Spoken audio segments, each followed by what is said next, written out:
Good morning everyone, welcome to knowledge account. আমরা দেখব 24 ফেব্রুয়ারি 2024 এর ডেলি কারেন্ট অ্যাফেয়ার্স, তার সাথে সাথে রিলেটেড স্ট্র্যাটেজিকে।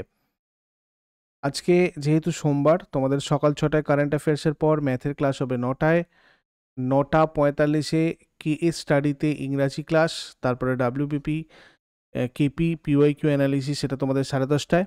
6টার সময় সন্ধ্যাবেলা ডাব্লিউবিপি জিকে বুস্টার কে স্টাডিতে, আর রেলওয়ের জিকে ক্লাস 7টার সময়। টেলিগ্রামে একটু যুক্ত হয়ে থেকো। যারা যারা নতুন রয়েছো, ইউটিউব থেকে নোটিফিকেশান পাচ্ছ না ঠিকঠাকভাবে, তারা টেলিগ্রামে যুক্ত হয়ে যাও, ওখান থেকেও তোমাদের নোটিফিকেশান চলে আসবে ক্লাসের। প্রথম প্রশ্ন যেটা দেখবো আমরা, 2024 সালে টাইমের ওমেন অব দ্য ইয়ার হিসাবে কোন ভারতীয় জীববিজ্ঞানীকে মনোনীত করা হয়েছে? 2024 সালের টাইমের ওমেন অব দ্য ইয়ার হিসাবে ডক্টর পূর্ণিমা দেবী বর্মনকে ওমেন অব দ্য ইয়ার হিসাবে মনোনীত করা হয়েছে। আসামের একজন বন্যপ্রাণী জীববিজ্ঞানী ডাক্তার পূর্ণিমা দেবী। তো টাইম ম্যাগাজিনের 2025 সালের বর্ষসেরা নারীর তালিকায় অন্তর্ভুক্ত করা হয়েছে এনাকে। ডাক্তার পূর্ণিমা দেবী বর্মন টাইম ম্যাগাজিনের তালিকায় অন্তর্ভুক্ত হওয়া বিশ্বব্যাপী 13 জন মহিলার মধ্যে রয়েছেন। দুবার হুইটলি গোল্ড অ্যাওয়ার্ড পেয়েছেন ডাক্তার পূর্ণিমা দেবী বর্মন। তো বিপন্ন পাখি আরগিলা বা গ্রেটার অ্যাডজুট্যান্ট স্টর্ক এবং এর জলাভূমির আবাসস্থল সংরক্ষণে তার প্রচেষ্টার জন্য তার এই স্বীকৃতি। টাইম ম্যাগাজিন একটা আমেরিকান মিডিয়া কোম্পানি, যেটা 1923 সালে প্রতিষ্ঠিত হয়েছিল। তারপরে ভারতের কোন রাজ্যে শকুনের সংখ্যা সবচেয়ে বেশি? মধ্যপ্রদেশে শকুনের সংখ্যা সবচেয়ে বেশি। 2025 সালের শকুন শুমারির প্রথম পর্যায়ের সমাপ্তির পর মধ্যপ্রদেশে দেশের সর্বোচ্চ শকুন সংখ্যার রিপোর্ট করা হয়েছে। রাজ্য বন বিভাগের মতে রাজ্যে মোট শকুনের সংখ্যা ছিল 12,981টা। গত আদমশুমারিতে রাজ্যে 10,845টা শকুন ছিল। শকুন শুমারির দ্বিতীয় ধাপটা 29 এপ্রিল 2025-এ রাজ্য বন বিভাগ দ্বারা পরিচালিত হবে। মধ্যপ্রদেশে শকুন আর তাদের প্রজাতি যদি দেখা যায়, দেখো বিশ্বে অ্যাকচুয়ালি 23 ধরনের শকুনের প্রজাতি রয়েছে, যার মধ্যে 9টা প্রজাতি আমাদের দেশে পাওয়া যায়। এবার মধ্যপ্রদেশে 7 রকম প্রজাতি রয়েছে, তারপর 9টার মধ্যে আমাদের মধ্যপ্রদেশেই 7 রকমের প্রজাতি রয়েছে। 4টে শকুনের প্রজাতি হচ্ছে তোমার ভারতীয় দীর্ঘ বন্য শকুন, চামার শকুন, গোবর শকুন বা মিশরীয় শকুন, আর রেডহেড হচ্ছে এই মধ্যপ্রদেশে মেইনলি রয়েছে। আর হিমালয়ান গ্রিফন শকুন, এগুলো হচ্ছে সব পরিযায়ী শকুন প্রজাতি, ঠিক আছে? হিমালয়ান গ্রিফন, তারপরে ইউরোপীয় গ্রিফন, সেনাডিয়াস শকুন, এগুলো শীত মৌসুমে রাজ্যে আসে, শীতের সময় রাজ্যে আসে মানে মধ্যপ্রদেশে, এবং গ্রীষ্মের শুরু আগে এখান থেকে চলে যায়। তো এই মোট 7টা, এই 7টাই মধ্যপ্রদেশে পাওয়া যায়। আচ্ছা, পরের প্রশ্নে যাওয়ার আগে সবাইকে বলে দিই, তোমরা মান্থলি বা ইয়ারলি কারেন্ট অ্যাফেয়ার্স A4 সাইজের PDF আমাদের ইবুক সেকশন থেকে ডাউনলোড করতে পারবে। আর তার সাথে তোমরা মক টেস্টের সুবিধাও পেতে চাইলে কারেন্ট অ্যাফেয়ার্স অ্যান্ড স্ট্র্যাটেজিকের এই কোর্সটায় তোমাদের কারেন্ট অ্যাফেয়ার্স রিলেটেড যাবতীয় জিনিস অ্যাভেলেবেল রয়েছে। এখান থেকে তোমরা এইটাতে এনরোল করতে পারো, এটা কোর্স সেকশানে পাবে। আর তোমাদের আগামীকাল থেকে স্টার্ট হচ্ছে জেনারেল স্টাডিজ ফাউন্ডেশন ব্যাচ 3 এবং রেলওয়ে গ্রুপ ডির ক্লাস। তো এটা স্পেসিফিক তোমাদের রেলওয়ে গ্রুপ ডির জন্য ব্যাচ। আর তার সাথে সাথে নিপুণ ব্যাচটা তোমাদের স্টার্ট হচ্ছে পরশু দিন, অর্থাৎ 26শে ফেব্রুয়ারি, এবং এগুলোতে তোমাদের লঞ্চ অফার প্রাইসগুলো কিন্তু থাকছে যেদিন থেকে ক্লাস স্টার্ট হবে তার আগে পর্যন্ত। তোমরা যদি নতুন ব্যাচে জয়েন করতে চাও, সেক্ষেত্রে এই নাম্বারে যোগাযোগ করে কনসাল্ট করে যুক্ত হয়ে যাও। তারপরে কোন ভারতীয় রাজ্য প্রথম গ্রিন বাজেট উপস্থাপন করেছে? রাজস্থান প্রথম গ্রিন বাজেট উপস্থাপন করেছে। রাজস্থানের উপমুখ্যমন্ত্রী আর অর্থমন্ত্রী দিয়া কুমারী 2025-26 সালের জন্য রাজ্যের প্রথম গ্রিন বাজেট উপস্থাপন করেছেন, যার মোট ব্যয় হচ্ছে 5.37 লক্ষ কোটি টাকা। এই বাজেটটা বিদ্যুৎ, সড়ক, পানীয় জল এবং এর পাশাপাশি স্বাস্থ্য আর কৃষিকে কেন্দ্র করে তৈরি করা হয়েছে। তারপর 2025 এশিয়ান স্নুকার চ্যাম্পিয়নশিপে পুরুষদের শিরোপা কে জিতেছেন? পুরুষদের শিরোপা জিতেছেন পঙ্কজ আদবানি। ভারতের পঙ্কজ আদবানি 2025 এশিয়ান স্নুকার চ্যাম্পিয়নশিপের পুরুষদের শিরোপা জিতেছেন, ফাইনালে ইরানের আমির সারকোজকে পরাজিত করে। এশিয়ান স্নুকার এবং বিলিয়ার্ডস ইভেন্টে স্পোর্টস ফরম্যাটে পঙ্কজ আদবানির এটা 14তম শিরোপা জয়। পঙ্কজ আদবানির 14তম এশিয়ান শিরোপা জয় সম্পর্কে একটু দেখে নাও। দোহায় পঙ্কজ আদবানির জয় ছিল এশিয়ার সব ফরম্যাটে তার 14তম শিরোপা জয়। 5বার এশিয়ান স্নুকার শিরোপা তিনি জিতেছেন। 15 রেট, 6 রেট, টিম ফরম্যাট, এই সমস্ত কিছু জুড়ে 9বার এশিয়ান বিলিয়ার্ড শিরোপা, 2টো এশিয়ান গেমসের স্বর্ণপদক উনি জিতেছেন, একবার দোহায় 2006 আর একবার গুয়াংজুতে 2010-এ। নারীদের শিরোপা জিতেছে নারান্তুইয়া বেয়ার সাইখান। 2025 এশিয়ান স্নুকার চ্যাম্পিয়নশিপে মহিলা বিভাগে মঙ্গোলিয়ার নারান্তুয়া বায়ার সাইখান হংকংয়ের এনজি অন ইয়েনকে পরাজিত করেছেন। পুরুষদের আন্ডার 21 যে টাইটেল, এটা হচ্ছে ইরানের শাহিন সোবজি চীনের জিহাও ডংকে হারিয়ে 2025-এর এটা জিতেছে আন্ডার 21। বিলিয়ার্ড স্পোর্টসের Asian confederation of billiard sports federation sports Asian billiards আর স্নুকার ফেডারেশন হিসেবে 1984-এ প্রতিষ্ঠিত হয়েছিল। এটা এশিয়ার অপেশাদার ইংলিশ বিলিয়ার্ড আর স্নুকারের নিয়ন্ত্রক সংস্থা। সদর দপ্তর দোহায় রয়েছে কাতারের। সভাপতি মোহাম্মদ সালেম আল নুয়াইমি। তারপরে মার্কিন যুক্তরাষ্ট্রের ফেডারেল ব্যুরো অফ ইনভেস্টিগেশনের পরিচালক হিসেবে কাকে নিযুক্ত করা হয়েছে? ফেডারেল ব্যুরো অফ ইনভেস্টিগেশনের পরিচালক হিসেবে নিযুক্ত করা হয়েছে কাশ প্যাটেলকে। রাষ্ট্রপতি ডোনাল্ড ট্রাম্পের মনোনীত প্রার্থী কাশ প্যাটেল ফেডারেল ব্যুরো অফ ইনভেস্টিগেশনের পরিচালক হিসেবে ক্রিস্টোফার ওয়ের স্থলাভিষিক্ত হন। প্রাথমিকভাবে এফবিআই পরিচালকের মেয়াদের কোনো সীমা ছিল না। জে এডগার হুভার 1924-এ এফবিআই পরিচালক নিযুক্ত হন আর 1972 সাল পর্যন্ত 48 বছর এই পদে ছিলেন। কংগ্রেস আইনটা সংশোধন করেছে, Congress amended the law actually, এবং এফবিআই পরিচালকের মেয়াদ পরবর্তীতে সংশোধন করে 10 বছর করা হয়েছে আর কি।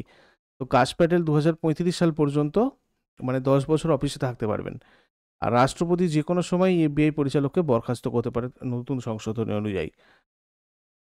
ফেডারেল ব্যুরো অফ ইনভেস্টিগেশন মার্কিন যুক্তরাষ্ট্রের অ্যাটর্নি জেনারেল চার্লস বেনোপার যখন থিওডোর রুজভেল্ট রাষ্ট্রপতি ছিলেন তখন 26শে জুলাই 1908-এ প্রতিষ্ঠিত হয়েছিল।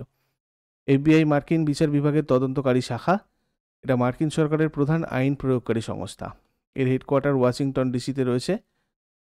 List of important appointees of the Donald Trump administration আমরা যদি একবার দেখে নিই, সেক্রেটারি অফ স্টেট মানে foreign minister Marco Rubio, secretary of treasury finance minister Scott Bessent, secretary of defence minister Pete Hegseth, national security adviser to the president Michael Waltz, director of CIA John Ratcliffe, director of FBI Kash Patel, director of national intelligence Tulsi Gabbard. তারপরে glaucoma, AMD এবং diabetic retinopathy শনাক্ত করার জন্য AI based চোখ পরীক্ষা কর্মসূচি নয়নামৃতম 2.0 কোন ভারতীয় রাজ্য চালু করেছে? এটা করেছে হচ্ছে তোমার কেরালা সরকার রেমিডিও নয়নামৃতম 2.0 চালু করেছে। এই উদ্যোগটা বিশ্বের প্রথম সরকার নেতৃত্বাধীন দীর্ঘস্থায়ী চক্ষু রোগ স্ক্রিনিংয়ের জন্য একটা প্রোগ্রাম। আর এই প্রোগ্রামটার লক্ষ্য হচ্ছে রাজ্য জুড়ে প্রাথমিক শনাক্তকরণ আর মানসম্পন্ন চক্ষু যত্নের অ্যাক্সেস যোগ্যতা উন্নত করা। তারপরে কে দিল্লি বিধানসভার স্পিকার নির্বাচিত হয়েছেন? দিল্লি বিধানসভার স্পিকার নির্বাচিত হয়েছেন বিজেন্দ্র গুপ্ত। বিজেপি নেতা এবং রোহিণী থেকে বিধায়ক বিজেন্দ্র গুপ্ত দিল্লি বিধানসভার স্পিকার হিসেবে শপথ গ্রহণ করবেন। বিজেন্দ্র গুপ্ত 37,000 ভোটের বেশি ব্যবধানে রোহিণী বিধানসভা কেন্দ্রের আসন জিতেছেন। তিনি আপের প্রার্থী প্রদীপ মিত্তালকে পরাজিত করেছেন। বিজেপি নেত্রী আর শালিমারবার্গের বিধায়ক রেখা গুপ্তাকে দিল্লির নতুন মুখ্যমন্ত্রী মনোনীত করা হয়েছে। 27 বছর পর রাজধানীতে ভারতীয় জনতা পার্টি আবার ক্ষমতায় এসেছে। দিল্লি বিধানসভা নির্বাচনে 70টা আসনের মধ্যে ভারতীয় জনতা পার্টি 44টা আসন পেয়েছে। দিল্লির গঠন 1911-তে 12ই ডিসেম্বর। কেন্দ্রশাসিত অঞ্চল হিসাবে এটা মর্যাদা লাভ করে 1956-তে। রাজধানী দিল্লি, আন্তর্জাতিক কোনো সীমানা নেই। রাজ্যের সীমানা দুটো রাজ্যের সাথে রয়েছে, হরিয়ানা এবং উত্তরপ্রদেশ। টোটাল 11টা জেলা রয়েছে, সরকারি ভাষা হিন্দি। বিধানসভার 70টা আসন রয়েছে, রাজ্যসভার 3টে আসন, লোকসভার 7টা আসন। হাইকোর্ট দিল্লি হাইকোর্ট, প্রথম লেফটেন্যান্ট গভর্নর আদিত্যনাথ ঝা, প্রথম মুখ্যমন্ত্রী ব্রহ্মপ্রকাশ, বর্তমান মুখ্যমন্ত্রী রেখা গুপ্তা। সুষমা স্বরাজ শীলা দীক্ষিতের আতিশি মার্লেনার পর চতুর্থ মহিলা মুখ্যমন্ত্রী হয়েছেন রেখা গুপ্তা এবং দিল্লির ন্যাশনাল ক্যাপিটাল টেরিটরি মুখ্যমন্ত্রী হওয়ার জন্য নবম ব্যক্তি। রেখা গুপ্তা বিজেপি শাসিত রাজ্যে একমাত্র মহিলা মুখ্যমন্ত্রী হচ্ছেন। কংগ্রেসের শীলা দীক্ষিত 1998 থেকে 2013 পর্যন্ত সবচেয়ে দীর্ঘকালীন মুখ্যমন্ত্রী ছিলেন। বিজেপি সুষমা স্বরাজের 52 দিনের সবচেয়ে কম মেয়াদের মুখ্যমন্ত্রী ছিলেন সুষমা স্বরাজ। তিনি এনসিটি দিল্লির প্রথম মহিলা মুখ্যমন্ত্রী ছিলেন। দিল্লির state animal nilgai, state bird sparrow, state tree flamboyant. এটা ভারতের জনসংখ্যার দিক থেকে দ্বিতীয় বৃহত্তম শহর। এবং এডওয়ার্ড লুটিয়েন্স ছিলেন রাজকীয় রাজধানী দিল্লির স্থপতি আর ডিজাইনার। হার্বার্ট বেকার ভাইসরয় হাউস নির্মাণের সাথে যুক্ত ছিলেন নতুন দিল্লিতে, মানে মানে উত্তর আর দক্ষিণ ব্লকটাতে আর কি। 13.50 সেকেন্ডে 80টা সংখ্যা এবং 8.40 সেকেন্ডে 30টা ছবি মুখস্থ করে কে 2025 সালের মেমোরি লিগ ওয়ার্ল্ড চ্যাম্পিয়নশিপ জিতেছে? তো এটা জিতেছে বিশ্ব রাজকুমার। ঠিক আছে, 20 বছর বয়সী ভারতীয় ছাত্র বিশ্বা রাজা কুমার ও 2025-এর এই মেমোরি লিগ ওয়ার্ল্ড চ্যাম্পিয়নশিপটা জিতেছে। মেমোরি লিগ ওয়ার্ল্ড চ্যাম্পিয়নশিপ একটা অনলাইন প্রতিযোগিতা যেখানে শীর্ষ স্মৃতিশক্তি ক্রীড়াবিদরা প্রতিযোগিতা করেন। সবচেয়ে মর্যাদাপূর্ণ বিশ্বব্যাপী স্মৃতি প্রতিযোগিতাগুলোর মধ্যে এটা একটা। আর অংশগ্রহণকারী সংখ্যা, শব্দ আর ছবি সহ বিভিন্ন বিভাগে প্রতিযোগিতা করে। প্রতিযোগিতাটা অনলাইনে অনুষ্ঠিত হয় যেখানে সারা বিশ্বের প্রতিযোগীরা অংশগ্রহণ করতে পারে। তারপর ভারতের প্রথম বন্যপ্রাণী বায়োব্যাংক, যেখানে সংরক্ষণের জন্য ডিএনএ এবং টিস্যু নমুনা সংরক্ষণ করা হয়, সেটা কোথায় প্রতিষ্ঠা করা হয়েছিল? দার্জিলিংয়ের চিড়িয়াখানা। ঠিক আছে। ভারতের প্রথম বন্যপ্রাণী বায়োব্যাংক পদ্মজা নাইডু হিমালয়ান জিওলজিক্যাল পার্কে, এটা 2024 সালের জুলাই মাসে প্রতিষ্ঠিত হয়েছিল এবং তখন থেকে 23টা প্রজাতির 60টা প্রাণীর ডিএনএ এবং টিস্যু নমুনা সংগ্রহ করেছে বিভিন্ন প্রজাতির উপর ফোকাস করে। একটা বায়ো ব্যাংক হচ্ছে এমন একটা জায়গা যেখানে প্রাণীদের জেনেটিক উপাদান সংরক্ষণ করা হয় এবং সংরক্ষণ এবং গবেষণার করার চেষ্টা করা হয়। তো এগুলো যেখানে করা হয়, এই সংরক্ষণের জায়গাটা, সেটা হচ্ছে bio bank, actually frozen zoo. India's first vertical bifacial solar plant কোথায় তৈরি করা হয়েছে? এটা তৈরি করা হয়েছে কোথায়? দিল্লিতে। দেশের প্রথম উলম্ব দ্বিমুখী সৌর প্ল্যান্ট সম্প্রতি নতুন দিল্লিতে দিল্লি মেট্রো রেল কর্পোরেশন এর ওখলা বিহার মেট্রো স্টেশনে উদ্বোধন করা হয়েছে। সোলার প্ল্যান্টের উদ্বোধন করেছেন কেন্দ্রীয় আবাসন আর নগর বিষয়ক মন্ত্রী মনোহর লাল খাট্টার। খাইবার পাস ডিপোতে 1 মেগাওয়াট ছাদে সৌর বিদ্যুৎ কেন্দ্র স্থাপনের উদ্বোধন করা হয়েছে। এরপর আগের দিনের হোমওয়ার্কগুলো দেখে নাও। কে 2024-25 ইরানি কাপ জিতেছে? সেটা হয়ে যাবে মুম্বাই। 2024 মহিলা টি20 বিশ্বকাপ কোন দেশ জিতেছে? নিউজিল্যান্ড। আজকে তোমাদের জন্য প্রশ্ন থাকবে, ওয়ার্ল্ড ওয়াইল্ড লাইফ ডে কবে পালন করা হয়? আর দিল্লির বিখ্যাত শাসক ফরিদ কি নামে বিখ্যাত ছিল? শেষকালে কমেন্টে জানাও। চট করে আগের দিনেরগুলো কুইক রিভাইজ করে নেব। যারা লাইভে রয়েছে অ্যান্সার করার চেষ্টা করো। 23 ফেব্রুয়ারি 2025 এর কোয়েশ্চেন্স কি ছিল? ভারত জাপান যৌথ সামরিক অনুশীলন ধর্ম গার্ডিয়ান 2025-এর 6ষ্ঠ সংস্করণ কোথায় অনুষ্ঠিত হবে? তো এটা হবে মাউন্ট ফুজিতে। কোন দেশ সম্প্রতি ওপেকে যোগ দিয়েছে? ব্রাজিল। একদিনের আন্তর্জাতিক ক্রিকেটে দ্বিতীয় দ্রুততম 11,000 রান করা খেলোয়াড়কে? রোহিত শর্মা। সম্প্রতি কোন দেশ বিওবিপি আইজিও এর চেয়ারম্যান পদ গ্রহণ করেছে? ভারত। কোন সংস্থা সম্প্রতি ওয়ান ম্যান অফিস উদ্যোগ চালু করেছে? Life insurance corporation. পুষা কৃষি বিজ্ঞান মেলা 2025 কোথায় আয়োজিত হচ্ছে? নয়াদিল্লি। কোন দুটি দেশ 2025 সালের ফেব্রুয়ারিতে লিথিয়াম অনুসন্ধান আর বিনিয়োগে সহযোগিতার জন্য একটা মেমোরান্ডাম অফ আন্ডারস্ট্যান্ডিং স্বাক্ষর করেছে? ভারত আর আর্জেন্টিনা। আন্তর্জাতিক মাতৃভাষা দিবস পালন করা হয় কবে?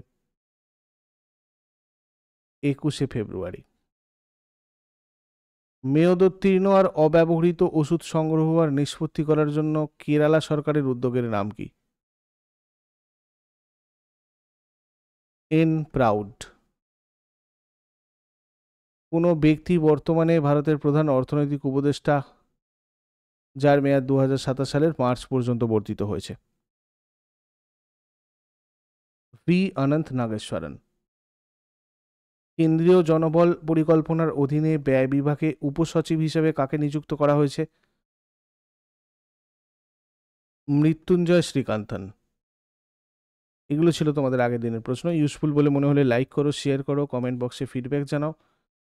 আর প্রতিদিন সকাল 6টার সময় ডেলি কারেন্ট অ্যাফেয়ার্সের আপডেটের জন্য নলেজ অ্যাকাউন্টকে সাবস্ক্রাইব করে বেল আইকন প্রেস করে অলে ক্লিক করে নাও। Thank you so much, take care, have a great day.